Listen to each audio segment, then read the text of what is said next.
एक लंबे टाइम से संघर्ष करता हुआ आपके बीच में आया हूँ। आप लोग मुझे अच्छी तरीके से जानते हैं।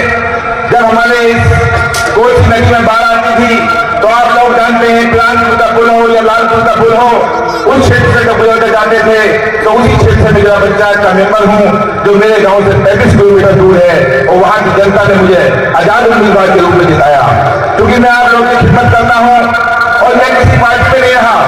आप जानते मैं जयप्रदा जी के साथ 10 साल रहा और अब मैं सब चीजों को छोड़कर मौलाना मोहिबुल्लाह साहब के साथ इसलिए आया हूं कि आज हमें जरूरत है भारतीय जनता पार्टी जो हमारे बीच नफरत फैला रही है उसको हराने के लिए बहुत जरूरत है। क्योंकि मेरे भाइयों, खासकर टांडा के वासियों, आप लोगों को पता है इस तरह का खौफ भाजपा ने बनाया है, आप लोगों को अच्छी तरीके से पता है।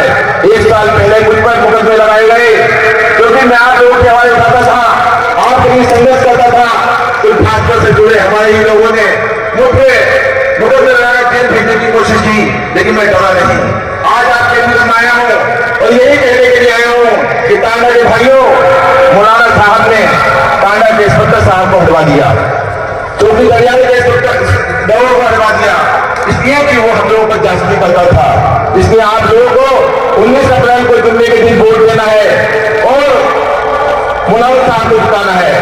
अगर आपने हिम्मत कर ली तो हम लोग लाखों वोटों से जीतेंगे, क्योंकि आप जानते हैं जब पिछली बार उपचुनाव हुआ था तो जब पुलिस की बेपनाह जांच रही और आसिफ अजहर साहब को जो समाजवादी पार्टी के उम्मीदवार थे उनको टांडे के नहीं रामपुर शहर से भी बहुत कम वोट दिया था, फिर भी भाजपा ने गुंडागर्दी के बल पर वोट से 30,000 से जीती। लेकिन इस बार हम लोगों को जोश और खरोश है और आप लोग अगर वोट देंगे तो मौलाना साहब जीतेंगे। पिछली बार बसपा का उम्मीदवार नहीं था, इसलिए जाकर समाज ने सब भाजपा को वोट दिया था। इस बार बसपा का उम्मीदवार रहा है, कुछ वोट बसपा को जाएगा और बाकी जाकर समाज हमारे साथ